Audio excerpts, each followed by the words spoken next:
សួស្តីពុកម៉ែបងប្អូនទាំងអស់គ្នាសូមស្វាគមន៍មកកាន់ Channel សហគមន៍ឆ្នោតរបស់ Admin ថ្ងៃនេះ Admin មានលេខតម្រុយល្អៗរបស់ឆ្នោតយួនសម្រាប់ចែកជូនពុកម៉ែបងប្អូននៅថ្ងៃទី11 ខែ 12 ឆ្នាំ 2025 នេះដូចនេះ Admin មិនចង់ឲ្យចំណាយពេលវេលារបស់ពុកម៉ែបងប្អូនយូរតោះយើងមកតាមដានលេខតម្រុយរបស់យើងទាំងអស់គ្នាសម្រាប់លេខតម្រុយ2លេខមានលេខ32លេខ89សម្រាប់លេខតម្រុយអូស2លេខមានលេខតម្រុយទី1រអូស30និងលេខតម្រុយចុងក្រោយអូស80សម្រាប់លេខតម្រុយ3លេខមាន812គុណនិង271គុណ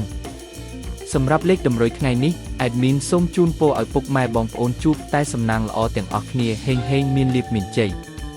ជាចុងក្រោយសូមកុំភ្លេចជួយចុច Subscribe និង Comment ហើយដាក់សញ្ញារូបកណ្ដឹងដើម្បីជួយផ្ដល់កម្លាំងចិត្តមកកាន់ Admin ជាពិសេសងាយស្រួលតាមដានវីដេអូថ្មីនិងលេខតម្រុយល្អៗជាប្រចាំថ្ងៃជាមួយ Admin សូមគោរពលាពុកម៉ែបងប្អូនពីខ្ញុំបាទសហគមន៍ឆ្នោតសំណាងល្អទាំងអស់គ្នាសូមអរគុណ